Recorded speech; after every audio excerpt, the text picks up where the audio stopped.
Hello hello का सोना सूत गईलू ना सोना।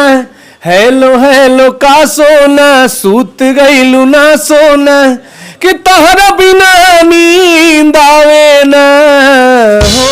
हमारा भी होगा, अगर लिखा होगा तो भगवान और जनता जनार्दन का आशीर्वाद रहा तो बहुत जल्दी हमारा भी गाड़ी आ जाएगा। तो नहीं कि कोनो बॉलीवुड के एक्ट्रेस से खाली, लेकिन बॉलीवुड के एक्ट्रेस के खाली ही नहीं खे, कोई खाली नहीं है। कोनो हीरोइन भी है आपके नजर में जाना से बियाह कहे इसे करेला ए राजा कि डर लागेला लोटे में कि जब आदत धरवलू छोटे में बोला काहे डेरालू ए बबुनी घोटे। शौक है कि हमारा भी शादी होगा, लड़का होगा तो उसको क्रिकेटर तो भूल जाई है उनका आदत पुरान बा का होई बिनय के जे कराना में बदना। तो यही कहेंगे कि एक और गाना आया है मेरा, हेलो हेलो ए जानू हेलो हेलो। नमस्कार, प्रणाम, मैं सोनू चौरसिया, आप देख रहे हैं बीएस खबर। आज फिर एक खबर आ चुके हैं चांदनी रिकॉर्डिंग स्टूडियो में। हमारे साथ एक भैया हैं जो कि बहुत ही बेहतरीन गाना गाते हैं और भोजपुरी की एक देखा जाए तो सुपरस्टार के नाम आते हैं। तो भैया से जानेंगे, इनका एक गाना बहुत अच्छा बेहतरीन चल रहा था, हेलो हेलो, तो उस गाने को भी सुनेंगे। सबसे पहले भैया आपको बीएस खबर में स्वागत है। नमस्कार, और सोनू जी आपका भी स्वागत है। और बीएस खबर के देखे वाला भगवान रूपी जे भी श्रोता लोग बा सबके गोड़ छू के गोड़ लगत नहीं, हम बिना अकेला आशीर्वाद के कामना सब लोग से। अच्छा विनय भैया, सबसे पहले जो इंस्टाग्राम पे आपको अभी तहलका एकदम मचा दिया था, वो गाना 2 लाइन मेरे दर्शक को सुना दीजिए। ये तो जनता जनार्दन के आशीर्वाद बा बिना अकेला के ऊपर कि हेलो हेलो का सोना के इतना ज़्यादा लोग प्यार आशीर्वाद दिहल, सपोर्ट कइल। ये चांदनी रिकॉर्डिंग स्टूडियो में ओकरा के रिकॉर्डिंग कैनी सन। और हमार बहुत ही अच्छा एक्ट्रेस काजल राज जी काम कैनी, शिल्पी राज जी के आवाज़ रहे, बबलू कुमार जी के गाना लिखल रहे और विकास यादव जी के म्यूजिक रहे, हनी पांडे जी ओकरा के अपना निर्देशन में शूटिंग कर रहे, डायरेक्टर लन। गाना बड़ा बढ़िया रहे, गाना सुना देता नहीं और वो लोग सुन लो हो हम लोग गाना। हेलो हेलो का सोना सूत गईलू ना सोना। हेलो हेलो का सोना सूत गईलू ना सोना कि तहरा बिना नींद आवे ना हो। हेलो हेलो का सोना सूत गईलू ना सोना, यही गाना। इसका अंतरा और ही विजुअल था, अंतरा बहुत अच्छा रहेगा कि दिल बस में ही बना खाली पलटीले पाना, तू ही आवेलू नजर हर पेज में, ई बीमारी हमारा के धरवले बारू, हमारा अखियों के निंदिया उड़वले बारू, खाना खैलू ह ना सोना, पढ़े गईलू ह ना सोना, अरे कि मनो पढ़ाई में लागे ना हो। हेलो हेलो का सोना सूत गईलू ना सोना। Thank you. अच्छा भैया, कब से गा रहे हैं? हम तो 2008-9 से गा रहे हैं। इससे पहले भी कोई गाना बजा था?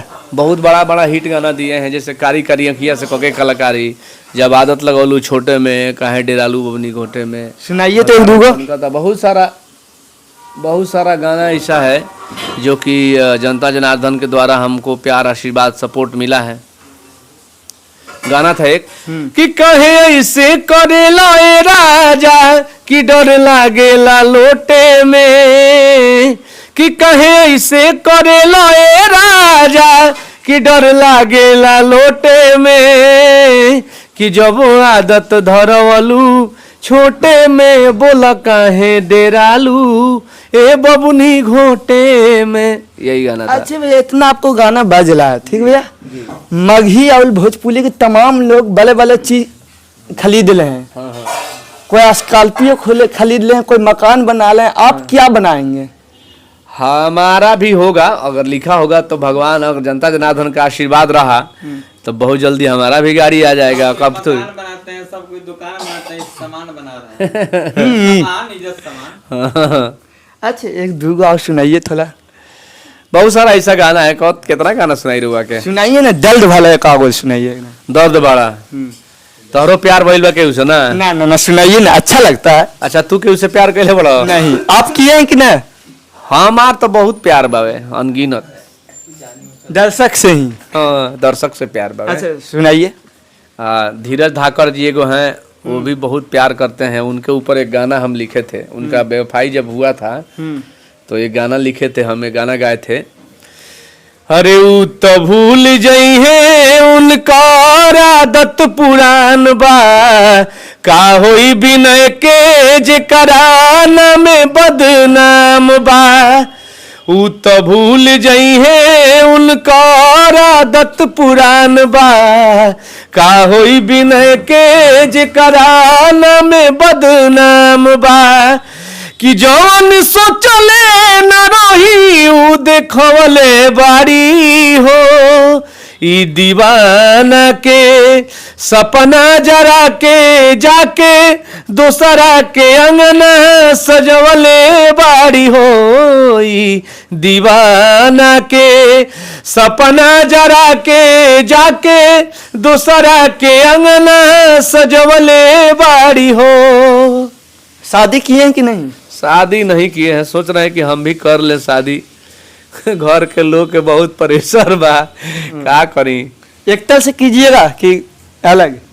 सोचा था नहीं कि कोनो बॉलीवुड के एक्ट्रेस से कली, लेकिन बॉलीवुड के एक्ट्रेस के खाली ही नहीं के कोई खाली नहीं है। कोनो हीरोइन भी है आपके नजर में जाना से ब्याह करी हम?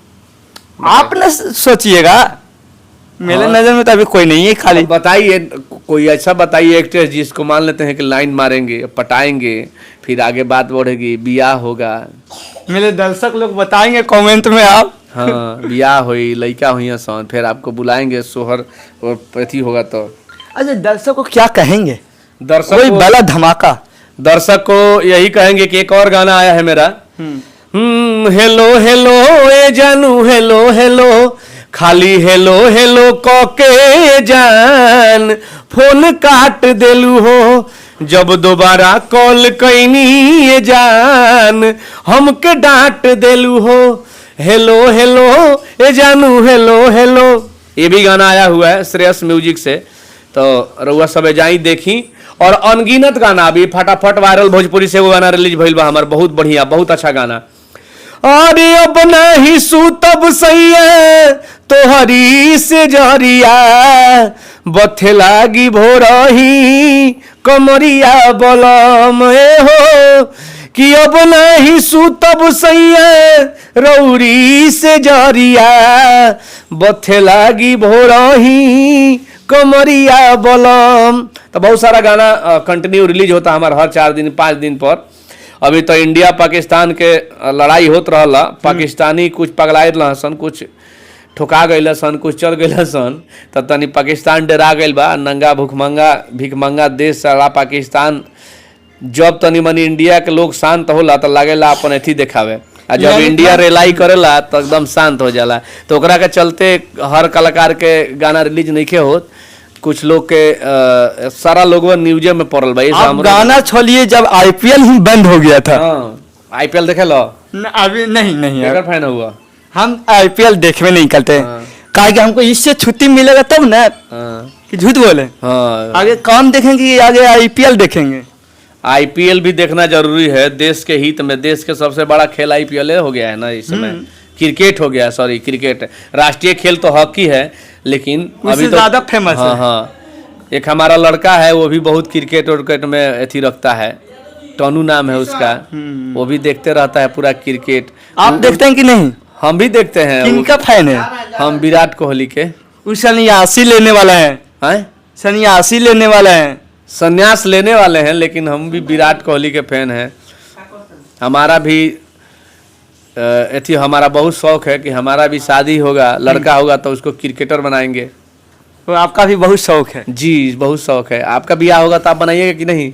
देखा जाएगा, उस तो उसका किस्मत में जाने। अच्छा चलिए, बहुत बहुत धन्यवाद आप यहाँ आए तो। और बीएस खबर को आप लोग ऐसे देखते रहिए, खूब शेयर करिए, खूब कमेंट करिए, एकदम रातों रात इस वीडियो को 2 मिलियन कर दीजिए कि कम से कम हमारे भाई यहाँ आए हुए हैं सोनू जी, इनको सहयोग सपोर्ट मिले, आशीर्वाद मिले, क्योंकि जनता ही है जो सबको जीरो से हीरो बनाती है। तो आप लोग सपोर्ट करिए हर उस आदमी को जिसके अंदर कुछ ना कुछ प्रतिभा है, जो प्रतिभावान है, जो अपने काम को लेकर प्रयासरत है, जो अपना काम करता है, उसको सपोर्ट करिए आप लोग। नहीं, अकेला भैया थे जो कि हर एक सवाल का जवाब बहुत अच्छा से दिए।